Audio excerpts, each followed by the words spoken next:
It's time for the Rick Smith Show. Now, here is the voice of the working class, Rick Smith.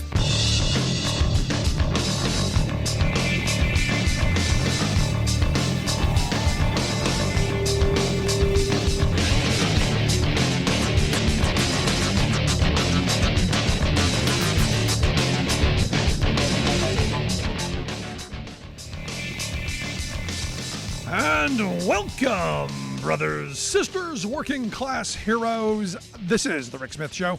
Thanks so much for being here today on the big program. Lots to get to, lots to talk about. There was a little speech. President gave a little speech. In fact, lots of words. In fact, the most words in 6 decades. Yes, Joe Biden did something that I didn't think possible. More words than even Bill Clinton's 1995 speech. That remarkable. Beat him by a single word. 9,191 words were spoken by President Biden during the State of the Union. And look, you know, I gotta steal from the former guy. I gotta steal from Trump. They were the best words. They were good words. They were the best words. They were words that mattered.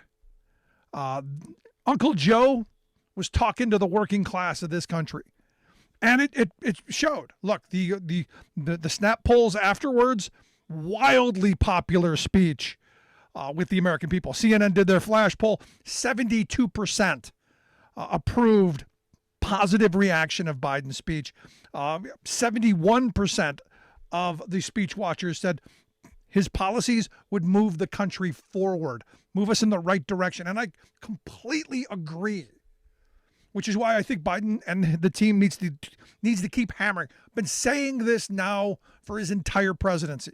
His wheelhouse, those economic issues, in his wheelhouse, manufacturing, infrastructure, getting people back to work. That's the wheelhouse. Stay away from the divisive, the culture stuff that the right has already inflamed everyone over.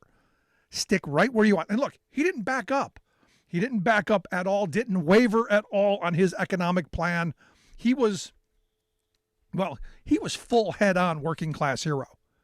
And what we got Uncle Joe.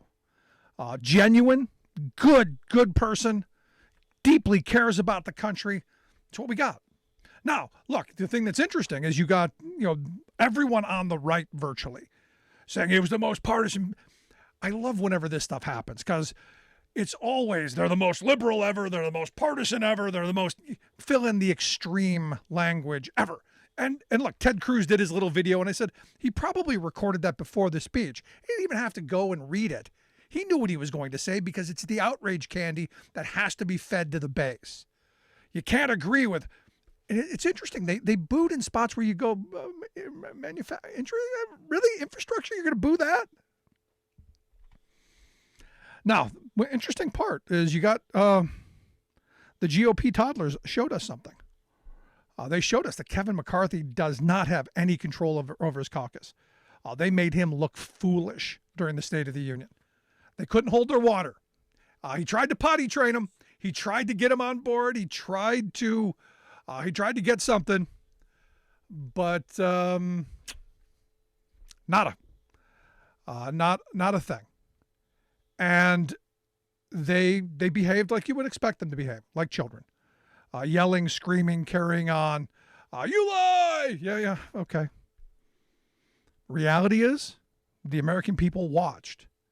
And the American people saw a president who, good guy, cares about the country, cares about the direction, cares about the policies, cares about families. And his policies that finally, they got to be touting this more. Because, and I think he did this during the speech, reminding the audience, his first 2 years, major accomplishments.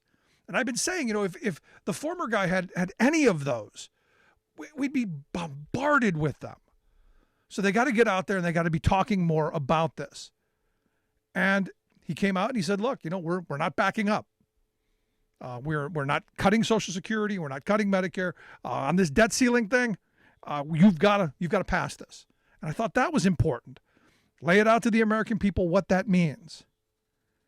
And look, laid out the 2023 agenda. We got to get things done. I think he connected with the junk fees stuff. Everybody I know angry over the fact that every time you turn around, you're being nickeled and dimed to death by corporate America. And there's nothing you can do about it.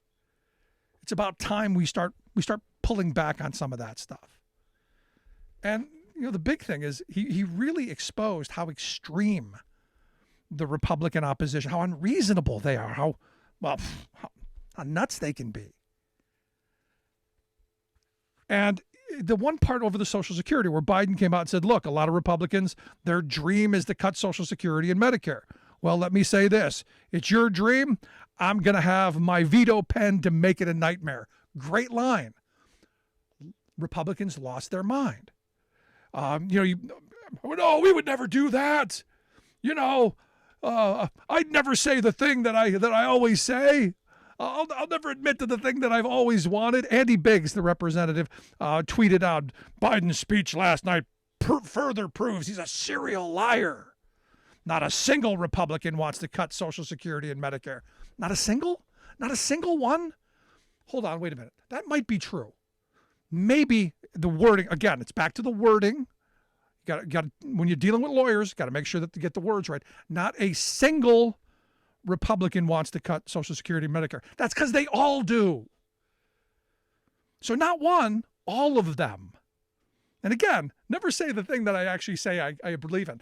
Mike Lee, the senator from Utah, they've literally got him on video talking on the stump to prospective voters saying, this is my dream. I want to cut Social Security and Medicare. I want to do this. We've got to dismantle. That's why I'm running.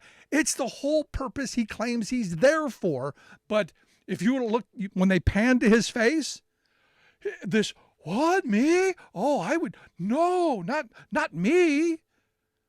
It's there on, you can't lie. Rick Scott calls on the president to resign. He said, resign. Rick Scott's the one who literally put it down on paper. His 11-point plan is all about destroying the federal government, destroying all programs, not just Social Security and Medicare, everything, wiping it all out. I mean, it's quite remarkable when you stop and you think about it.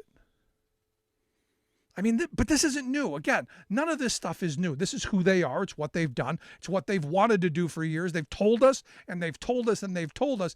And then when they get called on it, no, not us. We would never do that. No. We love Granny. You know what's interesting? I say this all the time. Republicans hate working people. But they sure do love lying to working people. I mean, I go back to, you remember Paul Ryan? Former Speaker of the House, former vice presidential candidate. Do you remember him? Do you remember him saying that he and the people that he was talking to had been dreaming about cutting Medicaid, about cutting Medicare, about destroying these programs? How did he put it? Ever since we were drinking out of kegs? I mean, I got to tell you, look, I did an awful lot of partying in college. And it showed. Badly. I was a great partier, not such a great student. But I can't imagine what kind of parties that they had. I can't imagine the party that Paul Ryan would go to, with their Ayn Rand recitals, drinking out of a keg while wishing and hoping to destroy Social Security, Medicare, and Medicaid. I'll bet you those are the people who were on the sidewalk with the magnifying glass burning ants as children. It's all I can think of. What kind of people do these have to be? But they don't want you to think, no. We would never do that. Trust us. We care about Granny. Biden's speech was an overwhelming success. Blew me away. Hit it out of the ballpark. And look, at the end of it, the American people, they're starting to see, and this is where they got to pick it up. Now, what's interesting is the Republicans' rebuttal to that speech was, wow. I questioned, choosing Sarah Huckabee Sanders. I questioned why you would pick her. I get it, young woman, governor. Wow. When she tried to frame the battle as between normal and crazy, I think the entire country, even people who agree with her, were going, which are you? In this dystopian world that you're creating for us, which side do you see yourself? Because the lunacy that comes out of her is, wow, scary. Now, she talked about the culture war, saying, oh, we didn't start this. No. She said, we're under attack in a left-wing culture war. Every day we're told we must partake in their rituals, salute their flags, and worship their false idols. Help? Sarah?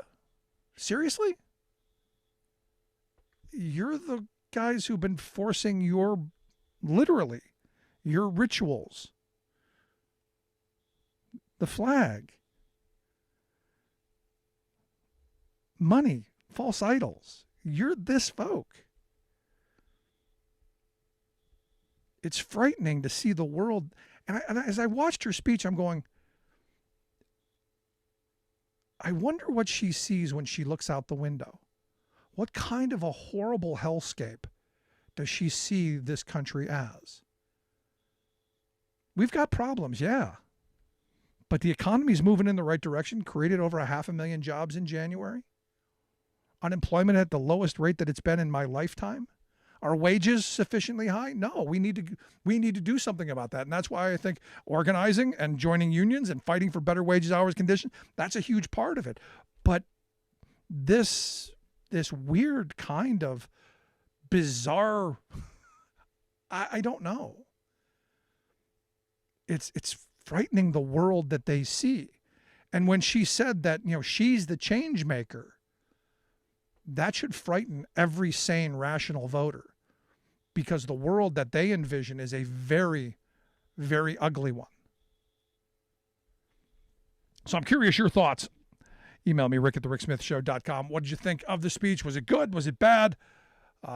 Was the president talking to you? Did you hear something in that? You go, yeah, we do need to rebuild. Yeah, we do need to invest in the future. We do need to bring manufacturing back. Yeah, we do need to take on corporations and the greed. I want to hear it. Email me, rick@thericksmithshow.com. Quick break. Right back.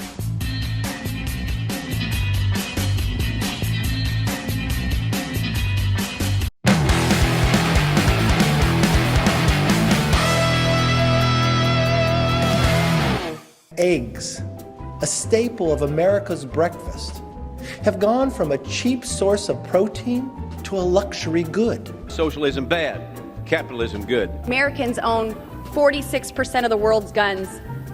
I think we need to get our numbers up. The biggest reason we're investigating the Biden family is we're concerned that this administration is compromised because of the millions of dollars that they've taken from China. And here we are today, Harris, with this spy balloon. The next balloon might be filled with another virus. Did that balloon take off from Wuhan? Pop!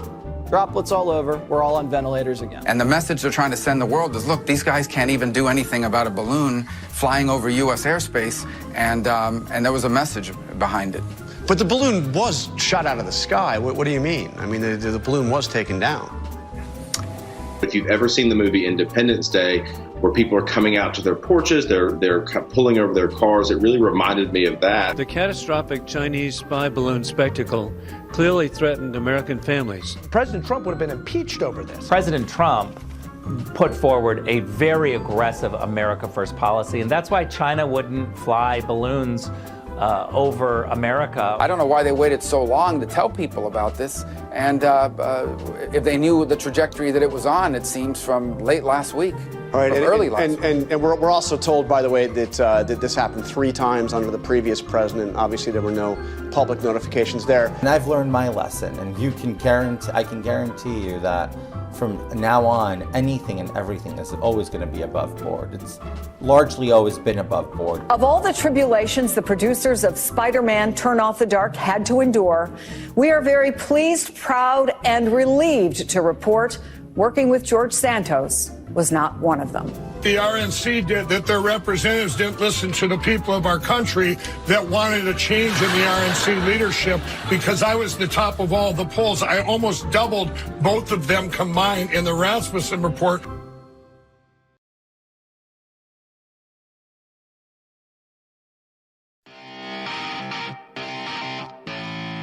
Welcome back to the Rick Smith Show. Now, here is Rick Smith.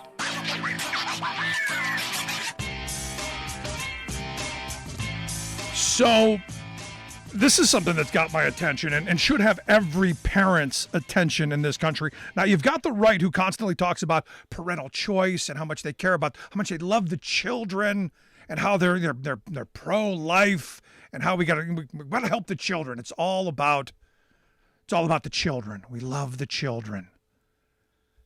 And I was thinking about a comment made by Tom DeLay.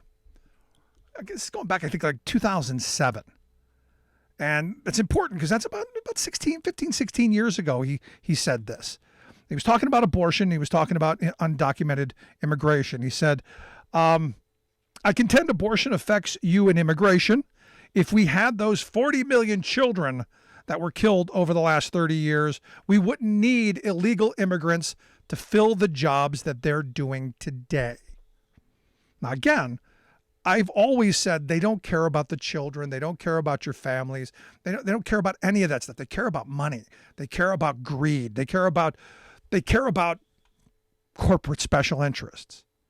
The goal of the elite leaders on the Republican side has never been concern for babies. They want poor and working class women to pump out as many exploitable labor units as possible. And here we are 16 years later, and the GOP championing cutting off all immigration. No immigration, stop it. And did that during the Trump years. And now they're complaining that no one wants the crappy jobs. So now here's the thing. You got DeLay saying, we need them babies because we need the cheap labor. You got Trump going, got to cut off that immigration. No immigration. You got now people screaming, got no cheap labor. So where do you think this is going? You guessed it. Got to put those kids to work. Those kids are lazy. All they do is sit around and play video games. Get them back to work. And I look at this bill that was just introduced in the Iowa legislature, and I don't know how Iowa lost its mind, but Senate File 167 is what it's called. It's going to allow 14 to 17-year-olds to do all kinds of jobs, bagging groceries, which I'm for, carrying them to the cars, little clerical work, little stuff like that, doing some fast food work jobs, some of that stuff. But this goes even further. This then removes the prohibitions of 14 and 15-year-olds of working in freezers and meat coolers and a whole bunch of other things. So it's expanding what 14 and 15-year-olds can do. But here's the thing. This is the part that gets me. There are a couple of little pieces in here that are really scary.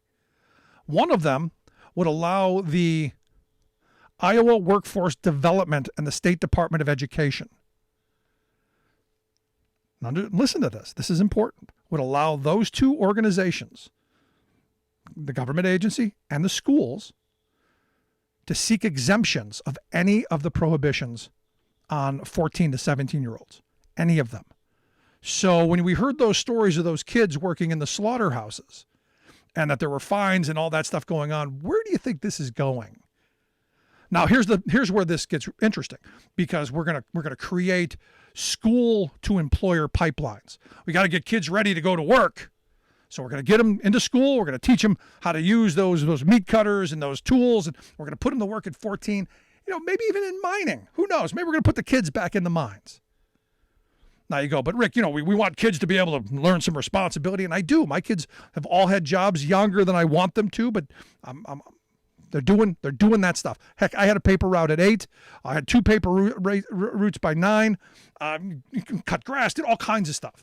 So I'm all for kids doing some work, being industrious, being entrepreneurial, making a little bit of money. All in favor of it. Here's the part that's scary to me. If the other part, the exemptions and creating this pipeline, aren't bad enough, because we know employers will abuse the you-know-what out of that. But this bill would shield businesses from all liabilities.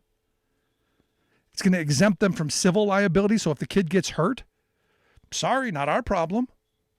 Gets killed due to company negligence, sorry, not our fault. When I read that, my mind went back to, that story from the mines.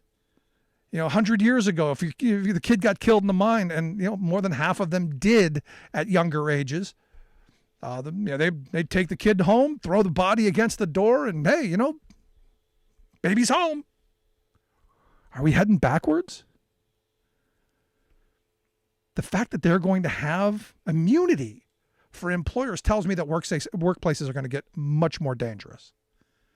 And this is scary stuff. Without question, scary, scary stuff. But predictable. This is who the Republicans are. Let's go to the phone lines. Got Alice on one. Alice, how are we doing today? Oh, we're hanging in there. What's on your mind? My maternal grandfather, his stepfather got ill when he was young. And he had to go to work in the coal mines when he was 12 years old and take care of the other. There was a grand total of, there was he and his brothers and sisters, the stepbrothers and sisters, and the half-brothers, for a grand total of 13 children. And he was 12 when he went to work in the mine. Wow. No, I mean, the sad thing is they're taking us back there. Yes, they are. And like you, I wonder that they just live in this alternate universe somewhere. And you're listening to them spout their nonsense, and you're just sitting there with this glazed look in your eye. And I'm thinking to myself, and you expect us to try and reach a compromise to these people? That might work if it's just a difference of opinion, but when you have a different reality, that's not going to work. No, and they also want to have 14-and-a-half-year-olds get special driver's license so they can drive to work. Yeah, I don't think it's just crazy. It's, maybe 100 years ago, and I'm going to go this far and say that, say 100, 150 years ago, there was a difference in children, and they were more mature in some areas. Yep. And I say that because, going on stories that I heard from my mom and dad and my aunt and uncles and all of them talking about, when they were growing up. And maybe children were given little jobs to do at a younger age. And I'm not going to say that they were more mature in all ways, because they weren't.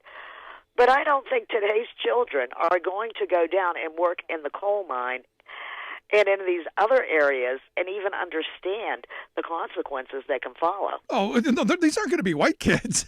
These are going to be the people that they bring in to do these jobs. They're just laying the groundwork. The first wave is going to be poor immigrant kids. We're going to start there, because you look at what happened in Iowa when they busted the meat packing plants with all those teenagers and 12, 13, 14-year-olds in the kill floors, and then working overnight and then going to school in the morning. That's who this is aimed at. They just want to shield them from liability on those fronts. And then when things get desperate enough, then it's everybody else's kids. Well, I agree with you. First it will be the immigrant children. And then once they get their little dream list going of getting rid of the safety net, then it's going to be all the very poor children. Yep.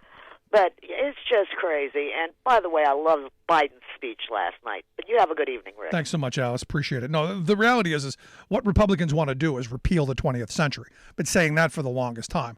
They want to take away Social Security, Medicare, all labor laws, all worker safety laws. Rick Scott's 11-point plan, do away with it all. And then, what we think should be reinstated, we will do. Trust me, they want to repeal the 20th century and take us back to the good old days of the 80s and 90s, and not the 1980s and 90s.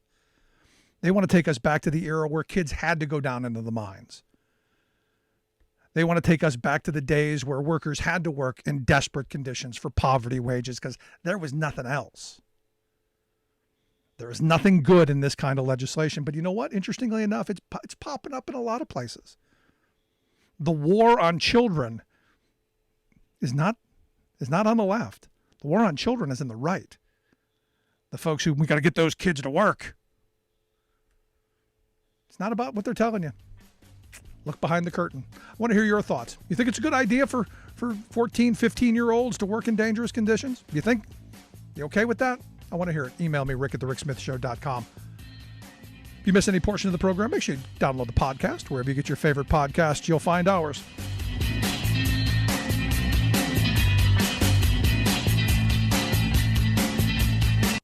I took 2 years of electric in high school, and I was the only girl in the class there. Here, I'm the only girl as far as installers go. I'm a single mom, too. I joined the union because it gave me options for health care and life insurance so that I know my son's taken care of.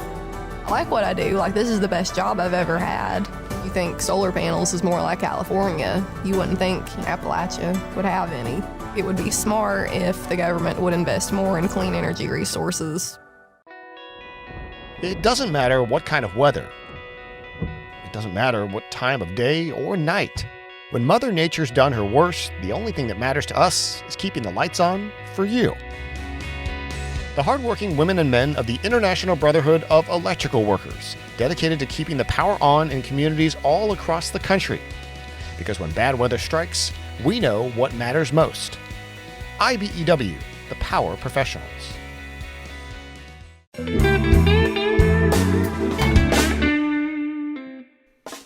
Before we close the program, we want to take a moment to thank our viewers and to share a little bit about why we do what we do.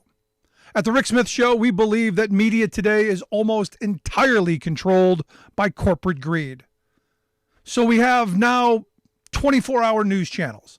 But instead of 24 hours of news, what we get is 1 hour repeated 24 times, and with tons of commercials creating obscene amounts of profits. Information once presented as a public service has now become a private commodity. So when lies make money, lies are what we get. We get a corporate-controlled rage machine feeding us anger and hate, trying to convince us that our problems are right, left, or red, blue, when they are and always have been up, down, the wealthiest 1% versus the rest of us. Our goal is to be an alternative to that machine, not as a news show with a fancy journalist out front, but as a talk show run by a union truck driver and a team of working-class heroes just like you. Everything we do, both what we get right and what we get wrong, is dedicated to advancing the interests of America's working families. No corporate ad buys, no think tanks, no focus groups, no talking points. We are media by working people, for working people. Thanks for tuning in. We'll see you back here next time.